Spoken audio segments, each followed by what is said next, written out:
I'm Jonathan, this is Krista, and we're here to help you be a better landlord. Today we're going to talk about bankruptcy. Let's start with, what is bankruptcy? Yeah, bankruptcy is when you are announcing to the world, your debtors, etc., that you are out of money. You cannot fulfill your obligations and you need some form of assistance. Okay, not great for landlords. Not ideal. If a tenant declares bankruptcy. What does it mean if you actually file for bankruptcy? Sure. So when you file for bankruptcy, you are letting the bankruptcy court know that this is going on. There are a couple different types of bankruptcy filings. We don't need to get into them today, but they'll dictate kind of the process, the timeline, etc., based on your unique situation and the kinds of debts that you owe. Yeah, and with these unpaid claims, are they all considered equal? Are there different types? No, there are different types of claims. So there are three types. You've got unsecured claims, which means you have a debt that is not secured by a specific asset. So that could be like credit card debt. Okay. You've got secured claims, which, as you might have guessed, are actually secured by a physical asset. So this could be like a car loan is secured by the car. And then you have administrative claims. These are claims that come in after you filed for bankruptcy. So a little bit tricky. You are not supposed to accrue more administrative claims throughout the process of filing. So for a landlord, what kinds of claims could they expect to see from a tenant who declares bankruptcy? Sure. So the most likely type of claim that they're going to see, it's going to fall into two categories. If they owed you rent before they filed for bankruptcy, that's considered an unsecured claim. Once they file for bankruptcy, if they continue to owe you rent, that continued owed rent is going to be an administrative claim.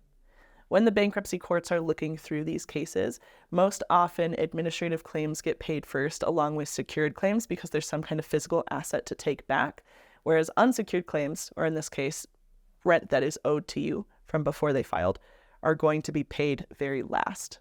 So it makes it a little bit more challenging to actually recoup what you are owed. So can a landlord start eviction proceedings after somebody has declared bankruptcy? No. So a tenant declaring bankruptcy is not an evictable situation. It's unfortunate, it's stressful, but it is not something where you can take action.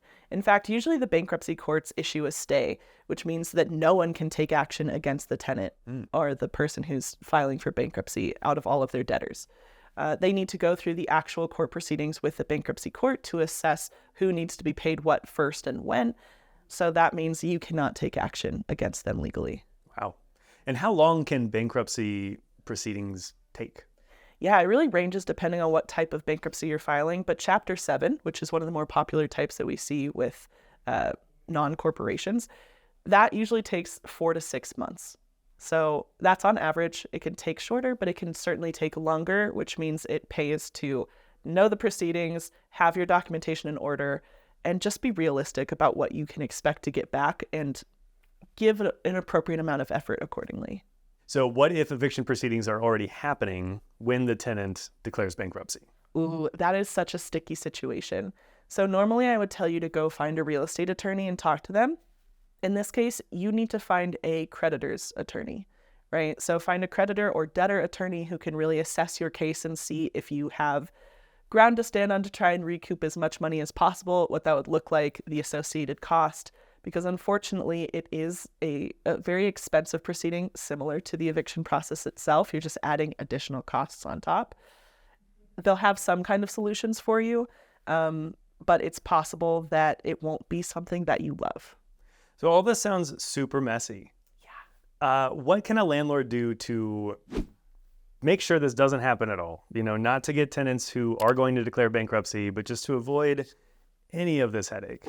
Sure. I mean, life happens and we can't always predict how that shakes out. What you can do, though, is be proactive in your tenant screening. So use something like TurboTenant to go and make sure you understand the person's financial background. If they've filed for bankruptcy multiple times in the past, follow up and ask questions why. See how that's been resolved. That would be a red flag for me as someone screening tenants.